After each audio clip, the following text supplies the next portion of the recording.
was on my way back home from a party. Nothing special, just another holiday and an excuse to party and drink. I don't drink though, which could explain why the party hadn't really gripped me. I wanted to go home, but the group I had come with didn't want to leave. I left with few options. I decided to walk down to the docks in hopes of catching a ferry back home. Luckily, I had made it there just in time and was able to get the last ferry for the night back. Excluding me and the crew, there was only one other passenger on the boat ride home. I spent the 30-minute ride staring out the window at the black water of the bay and daydreaming. The noise from the night out had really overwhelmed me, and it wasn't until I was in the silence and had some time to myself that I realized that fact. It was nice to have some peace of mind for a moment. It wasn't until I reached the mainland and docked that I remembered I wasn't the one who drove. I couldn't believe that I overlooked that fact. I didn't even have the excuse of being drunk to blame for my memory lapse.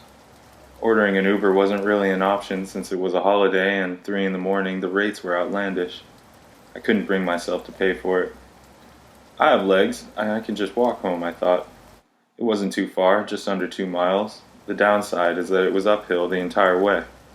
My house was on a hill overlooking the bay, and a group of other homes nestled in the trees of the surrounding forest. I tried to look on the bright side of the whole situation. I could take advantage of the walk to get some more quiet time, maybe some time to think.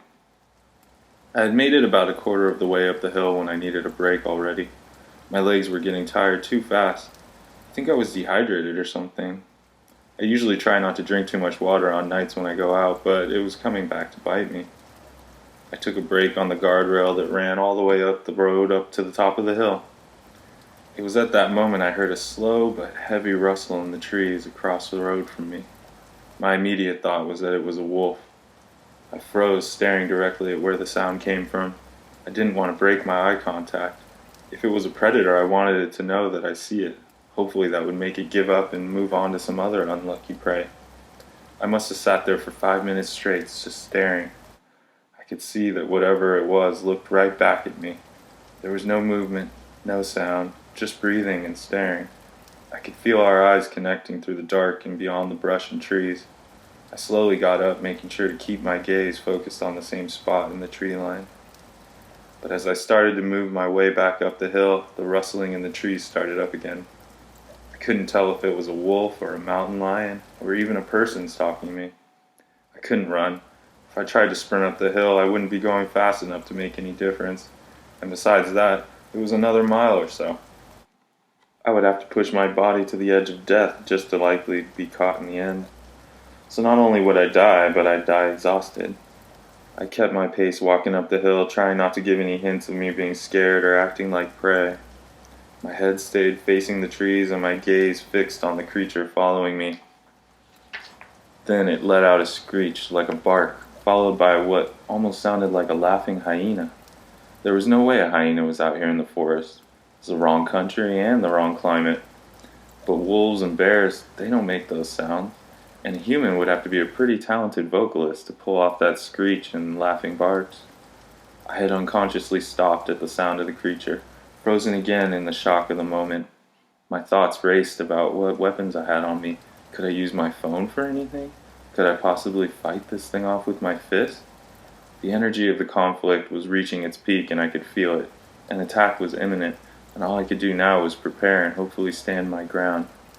Out of the darkness I could hear the faint sounds of a car coming up the hill. I prayed that it was going to pass me and didn't make any turns before coming up. I waited, too afraid to look away from the trees, afraid that the second I looked for the car, this thing would take the opportunity to pounce. The lights from the car came close enough to light the rest of the surroundings. As the headlights glimpsed the trees, I saw not a wolf, not a bear, just a tall, wiry-looking creature with pale skin and weathered wrinkles up and down the parts of its body that I could see. It scuttled away when the light touched its skin and the car came to stop in front of me.